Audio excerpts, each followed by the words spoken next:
Canada के Ontario में रविवार को एक शूटआउट के बाद खालिस्तानी आतंकी अर्शदीप सिंह उर्फ अर्श दल्ला को पुलिस ने गिरफ्तार कर लिया।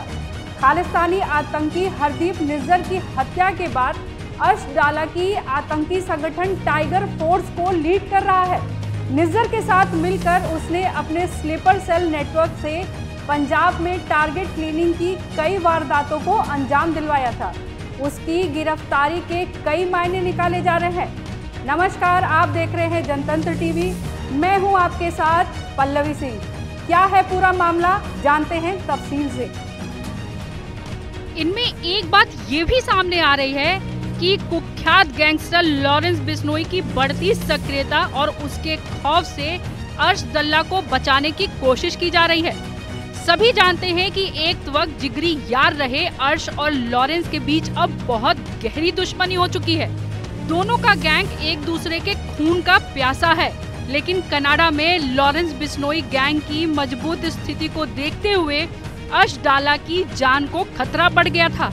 ऐसे में सवाल उठता है कि क्या लॉरेंस बिश्नोई गैंग से बचाने के लिए अर्श डाला को गिरफ्तार किया गया, या फिर बदली हुई राजनीतिक स्थिति को देखते हुए उसे सलाखों के पीछे करना मजबूरी बन गई है। इन सवालों के जवाब जानने से पहले आइए जान लेते हैं कि अर्श दल्ला आखिर कैसे बिश्नोई गैंग के संपर्क में आया, उनके बीच कैसे दोस्ती हुई, कैसे वे उनके गैंग के लिए काम करने लगा और कैसे उनके बीच दुश्मनी हुई। अर्शदीप सिंह पंजाब के मोगा के डाला गांव में रहने वाला है। वह पहले चोरी और छिनैती जैसी वारदात किया करता था, लेकिन धीरे धीरे उसने रंगदारी मांगने का काम शुरू कर दिया। इस दौरान लोगों को डराने के लिए उन पर जानलेवा हमला करना उसके लिए बहुत छोटी बात हो गई। साल 2018 के बाद वो जरायम की दुनिया में बहुत तेजी से आगे बढ़ने लगा। इसी दौरान उसकी करतूत पर लॉरेंस बिश्नोई की नजर पड़ी। लॉरेंस बिश्नोई गैंग की मॉडल ऑपरेटी अर्श दल्ला के काम करने की शैली से बहुत मेल खा रही थी। ऐसे में लॉरेंस के अजीज दोस्त गोल्डी बराड ने उससे संपर्क किया, उसे पैसे का लालच देकर अपने लिए काम करना शुरू कर दिया। उसके इशारे पर अर्श ने पंजाब में आपराधिक गतिविधियों को अंजाम देना शुरू कर दिया। वो रंगदारी मांगने से लेकर लोगों की हत्या करने तक का काम करता था। बहुत जल्द पूरे पंजाब में उसका खौफ हो गया। इधर कनाडा में बैठे खालिस्तानी आतंकी हरदीप सिंह निज्जर को भी उसके जैसे गुर्गे की तलाश थी। उसने उससे संपर्क किया। उसकी बातों में आने के बाद अर्श डाला ने उसके लिए काम करना शुरू कर दिया। इसी बीच उसकी गुनाहों की फेहरिस्त बढ़ने के साथ पुलिस का दबाव भी बढ़ने लगा। पुलिस उसकी गिरफ्तारी की कोशिश करने लगी।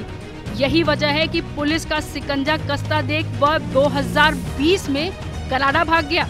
उसके पास 1 सितंबर 2017 को जालंधर में क्षेत्रीय पासपोर्ट कार्यालय द्वारा जारी किया गया पासपोर्ट है, जो 31 अगस्त 2027 तक वैध है। वो सरे, ब्रिटेन, कोलंबिया, कनाडा में रह रहा है, जहां कभी निज्जर भी रहा करता था। कनाडा जाने के बाद अर्श डाला अपने खालिस्तानी आतंकियों के लिए काम किया। उसके बाद पाकिस्तानी खुफिया एजेंसी ISI के संपर्क में आ गया। इस दौरान वह लश्कर-ए-तैयबा के आकाओं से भी मिला। इस तरह आपराधिक गतिविधियों को अंजाम देने वाला अर्श डाला अब आतंकवादी बन चुका है। वो पाकिस्तान से हिंदुस्तान में अवैध हथियार और ड्रग्स की तस्करी करने लगा। पाकिस्तान से ड्रोन के जरिए पंजाब में हथियारों की तस्करी करवाता था। लश्कर-ए-तैयबा के आतंकी के साथ गठजोड़ करके उसने दिल्ली के जहांगीरपुरी में एक हिंदू लड़के की हत्या भी करवाई। उसके स्लीपर सेल के नेटवर्क ने गला काटे जाने का वीडियो भी भेजा था। अर्श दल्ला कनाडा में पंजाब से फरार कई गैंगस्टर के साथ रहता था। पाकिस्तानी खुफिया एजेंसी उसकी मदद करती थी। वो खुद निज्जर के जाने के बाद खालिस्तान टाइगर फोर्स का मुखिया बन बैठा। लिहाजा लॉरेंस बिश्नोई के दुश्मन बम्बिहा गैंग से भी जुड़ गया। उसके साथ मिलकर भारत में लॉरेंस गैंग के खिलाफ काम करने लगा। इससे उसके right hand gangster Sukhdool Singh उर्फ सुखा दुनुके की बड़ी भूमिका थी। यही वजह है कि लॉरेंस बिश्नोई ने साल 2023 में गैंगस्टर सुक्खा दुनुके को कनाडा के पिनिपेग सिटी में गोली मारकर हत्या कर दी थी। अब घूम फिरकर सवाल वही है कि क्या लॉरेंस गैंग खालिस्तानी आतंकवादी को चुन चुनकर निपटा देगा? ये तो आने वाला वक्त बताएगा। आपकी इस बारे में क्या राय है? कमेंट कर जरूर बताइए और चैनल को लाइक, शेयर, सब्सक्राइब करिए।